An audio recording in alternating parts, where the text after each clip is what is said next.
dito po sa Supreme Court decision na sinasabi ang bago nang kahulugan ng forthwith ay within reasonable time. Para po sa inyo, kapag dating ng articles of impeachment sa Senado, gaano katagal yung within reasonable time? Ilang araw, ilang linggo dapat makapag-convene as an impeachment court ang Senado?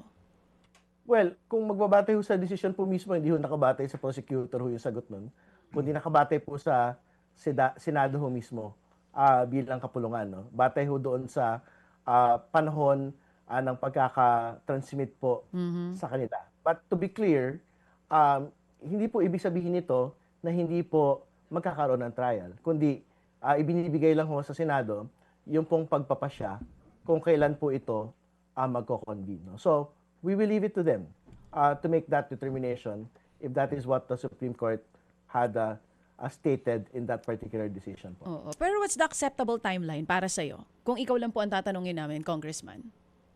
Well, siyempre, ang acceptable timeline po has always been how everyone had understood, no?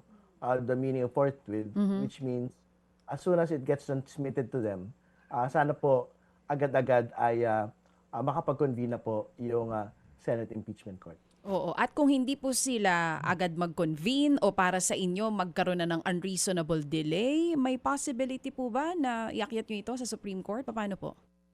Well, we will have to discuss among ourselves, no? Kasi syempre these are hypotheticals that will be difficult to respond to at this point, no? Pero pagka naman ho we had already transmitted and pagka naman ho inaantay na ho namin kung kailan ho sila kikilos, then we will have to talk among ourselves kung ano na ho ba yung current situation at the level po of the Senate. Oh, pero help us understand, Congressman, para po sa masyadong hindi mga nakakaintindi ng batas tulad ko, pwede nga po ba na pumunta ang members ng Kamara sa Supreme Court para ihain ito dun sa Supreme Court at utusan ng Supreme Court ang Senado na mag-convene sa impeachment court? Paano po ba? Pwede po ba talaga yon? Well, isa ho yun sa mga pwede hong mga pag-isipan ng atin pong panel of prosecutors at ng Kamara ho mismo.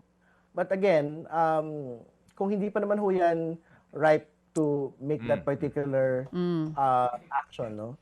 I think we would rather just wait for the Senate, no, to make that determination. Mga kapatid, patuloy po kayong tumutok sa 105.9 True FM para sa totoong balita, impormasyon, music, and entertainment. Mag-subscribe sa aming YouTube channel at podcast at sundan nyo kami sa Facebook, Instagram, X at TikTok sa True Network PH. Bisitahin din po ang aming official website, truefm.ph.